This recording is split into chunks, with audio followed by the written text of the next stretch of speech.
Do you know that the Sea of Galilee and the Dead Sea are both fed by the same river, the River Jordan? Yet the Sea of Galilee is a prosperous sea full of life, while the Dead Sea sits dormant.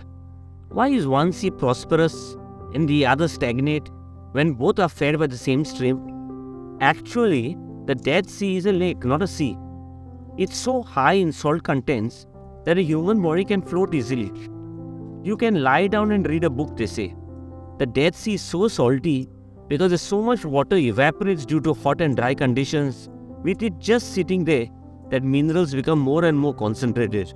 It's 8.6 times saltier than the ocean, which is why no animals survive in it. There's no fish, no vegetation, no sea creatures, nothing lives in the Dead Sea, and hence the name Dead Sea. The other sea is the Sea of Galilee. Turns out that the Sea of Galilee is just north of the Dead Sea. Unlike the Dead Sea, the Sea of Galilee is pretty, it's attractive and impressive with rich, colorful marine life. And there are lots of plants and lots of fish too. The River Jordan flows into the Sea of Galilee and then flows out. The water simply passes through the Sea of Galilee, in and then out. And that keeps the sea healthy and vibrant, teeming with marine life. But the Dead Sea is so far below the mean sea level that it has no outlet. The water flows in from the River Jordan but does not flow out. There are no outlet streams. It is estimated that over 7 million tons of water evaporates from the Dead Sea every single day, leaving it salty, too full of minerals and unfit for any marine life. The Dead Sea takes water from the River Jordan and holds it. It doesn't give. As a result, there is no life at all. Friends, we have lots to learn from these two seas. Life is not just about getting, it's about giving. We all need to be a little bit like the Sea of Galilee. We are fortunate to get wealth, knowledge, love, and respect. But if we don't learn to give and share, we could all end up like the Dead Sea. If we get the Dead Sea mentality of merely taking, the results can be disastrous. But here's the truth that many people get wrong. The universe wants us to have abundant life. However, it cannot and will not do it alone. We must do our part. One way we can work with the universe to create an abundant life is by giving to others. This is one of the most powerful principles of all time. Remember, the secret of living is through giving, because the measure of life, after all, is not in its duration, but its donation. Through the act of giving, you will kick off scarcity and bring abundance in your life. The reason so many people live in scarcity is because they think that abundance is receiving. Most of humanity has it all backward. Giving need not be reserved for birthdays and other special occasions. We have countless of opportunities every day to give. It can take the form of a kind word, a compliment, a hug, an offer of a free service, a meal, a flower, a prayer, or just a genuine smile. The best gift you can give is to leave someone feeling a little lighter than they felt before their interaction. The universe works in mysterious ways, often paradoxically. When you give compassion, you're open to receive it. When you give love, love comes to you. When you give money or material possessions, your wealth increases. Whatever the focus of your generosity, the underlying assumption is abundance. There is plenty for everyone. The act of giving shifts our mindset from one of lack of scarcity to the one of abundance. Unfortunately, people associate giving with only money. Do you know what keeps people from giving freely? Well, I want to place before you two big misconceptions about giving. In our culture of consumption, the concept of giving anything away for free often seems unnatural. For to give something away means to lose it. So if I give you 1,000 rupees, then I am 1,000 rupees poorer, and what I lose I will never get back. Giving are many a times associated with our skewed thinking of economic scarcity. How can we give when we do not have enough for ourselves? The truth is, There are a number of ways you can give and still not lose, like giving time, giving advice, giving hope, giving a smile, or even giving a hug. The second big misconception is that the poor and the homeless are on the streets. Remember, the poor, the lonely, or the needy are just as likely to be in your own home as on the streets. There are all sorts of lonely and needy people in the world. Those who need food and shelter, and also those who are hungry for love, encouragement, or a smile. We do not need any money in order to give.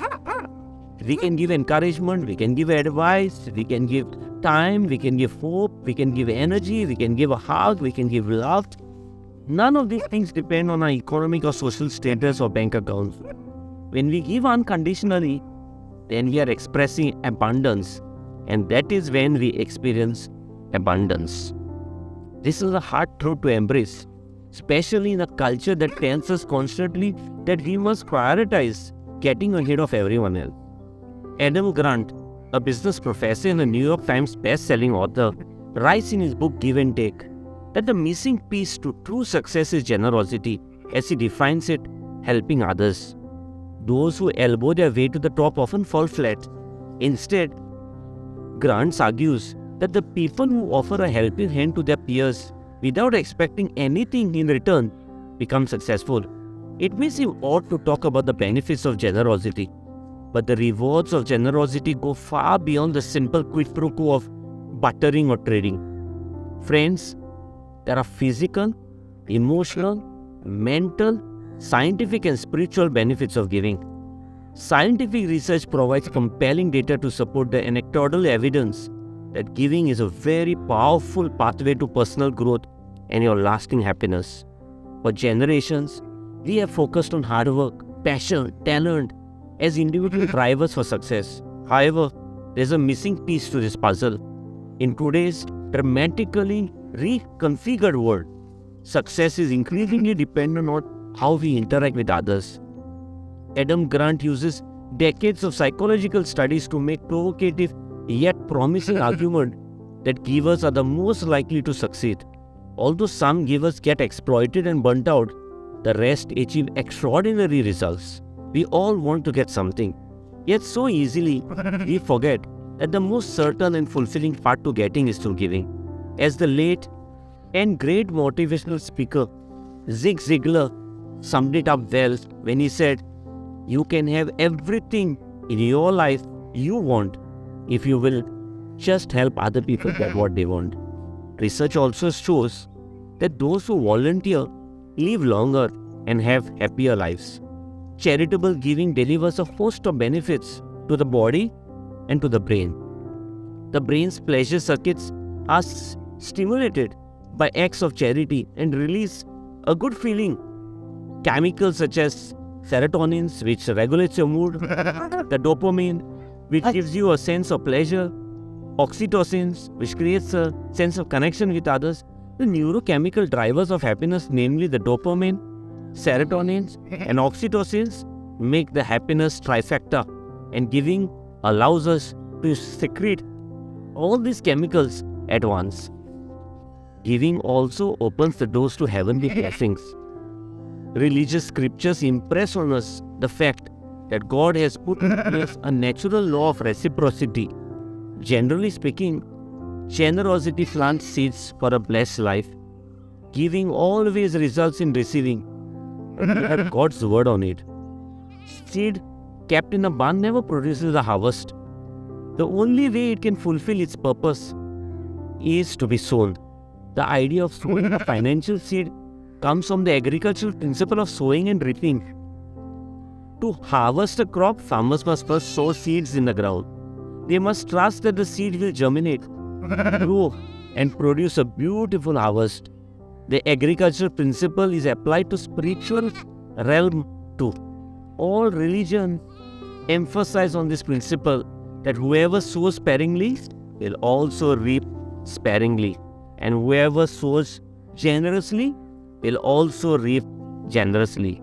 In the book The Grand Weaver, a powerful yet short book by Ravi Zacharias, he says, "To consume the best for yourself and give the crumbs to God is blasphemy. A heart that truly worships is a heart that gives its best to God in time and substance. God has given us two hands. One is to receive, the other is to give it. It's easy to go through life focused on ourselves, our goals, our dreams, our ambitions, our problems, our challenges. But I have learned, if you will become a miracle to others, God will always take care of you. You can be the answer to someone else's prayer. God has no arms to hug except your arms. He has no voice to encourage except your voice. No legs to do good deeds except your legs. God will put people in your path so we can become the answer to their prayers. You can be the miracle they are waiting for. Friends, your generosity determines your prosperity. While the link between generosity and prosperity is not as mechanistic as returns on bank accounts, yet there are some very earthbound and spiritual explanations for it. There is evidence that it pays to be charitable. I have not met a generous person who was not prosperous. Not always financially, but certainly relationally, emotionally, and spiritually. So, give and grow rich.